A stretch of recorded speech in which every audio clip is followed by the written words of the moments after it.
With the Swamp Thing dead, the rainforests on fire, and the threat of Inferno growing by the moment, it will be up to Mr. Terrific and the League to look beyond the borders of the usual superhero suspects in order to save the day. What'll happen next? Well, let's hop into the pages of Justice League Unlimited issue number 4 and find out together, shall we? So then, picking up directly from where the last issue left off, the mysterious terrorist organization known as Inferno had targeted the Amazon rainforest. Not only is the place on fire and global security and stability at risk, but it also seems that Inferno's real plan was to try and target the Green. Now, normally whenever a Green problem arises, the League would turn to whoever the current Swamp Thing is to deal with the problem. The only issue is Swamp Thing is now dead, and because Mr. Terrific feels weird about turning to the likes of other Green users like Poison Ivy or the Floronic Man, the only option is to actively look up original Swamp Thing Alec Holland's daughter, Tefe, a character who we have not seen in God, I don't even know how long. Tefe, if you know your old Vertigo stories, you'll know actually has one hell of an origin. She is the daughter of Swamp Thing and Abigail Arcane. But biologically speaking, her real dad is actually Constantine. It's a whole big long thing. Needless to say, Tefe isn't exactly a traditional hero. In fact, she seemingly wants nothing to do with the League, but that still doesn't stop Mr. Terrific and the others from recruiting her and even giving her one of those cool new League cards. When it begins to look like she's the only one who can access the Green and help save the day, which is exactly what she does, and not a moment too late either, as the heroes are slowly but surely starting to lose ground in the Amazon. It seems that every time they destroy one of those magical burning towers, the next one becomes twice as hard to take out. It's all some heroes like the Flash can do to try and evacuate the hundreds of thousands of people who live in the area, while the Magic Leaguers do everything in their power to hold back the fire. When Tefe eventually does show up, she actually has a fun little interaction with Constantine, who, as I said, is actually her biological father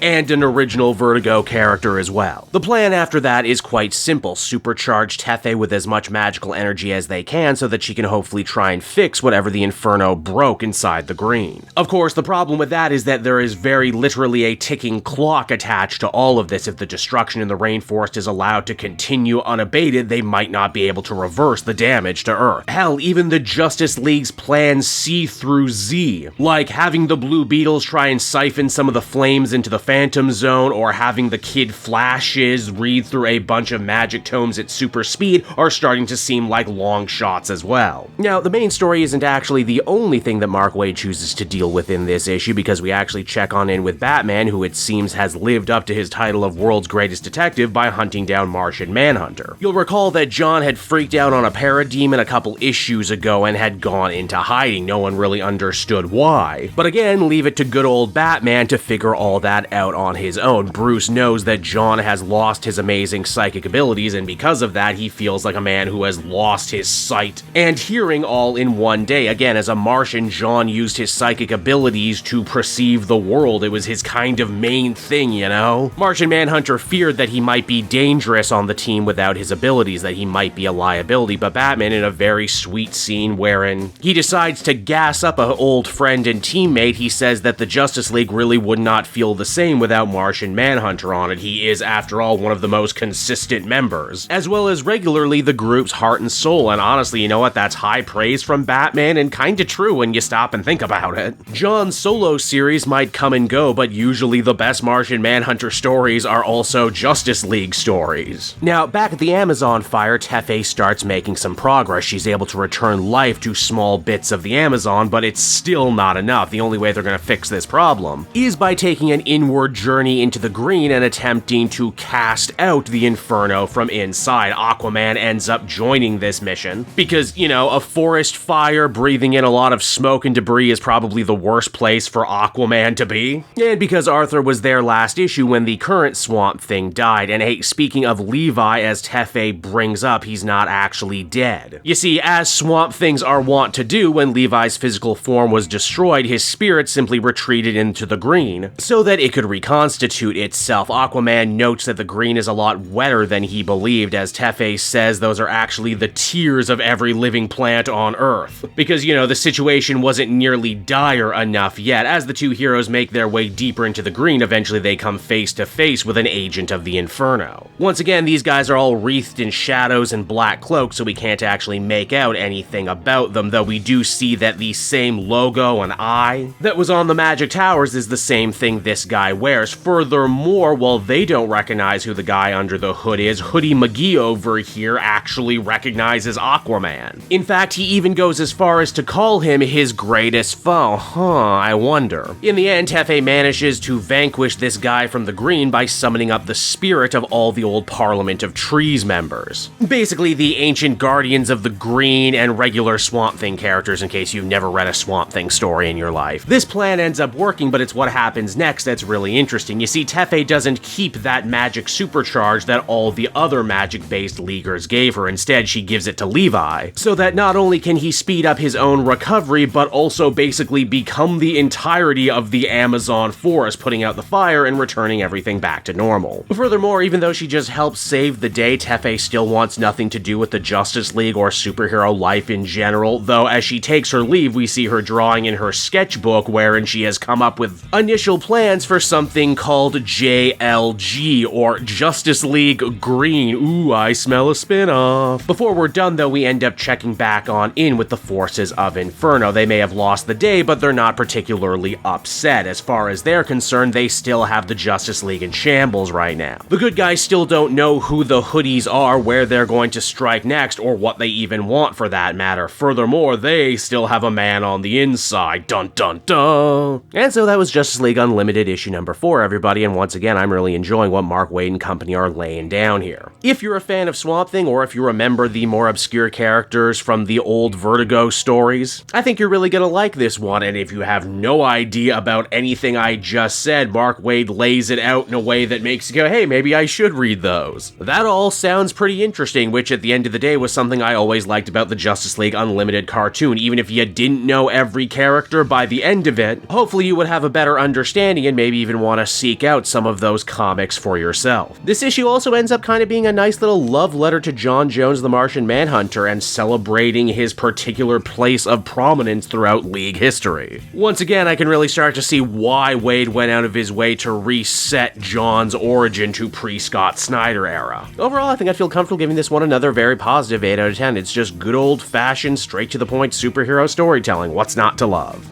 Hey there everyone, it's your old pal Cape Jewel again, thanking you so much for watching to the end of the video. I hope you enjoyed it, and if you did, why not check out my Amazon link down in the description. Yes, that's right, the Cape Jewel channel officially has its own Amazon storefront now. You can pick up a comic or anything else for that matter, and if you did, you'd really be helping me and the channel. So with that out of the way everyone, I will see you again next time. Bye-bye.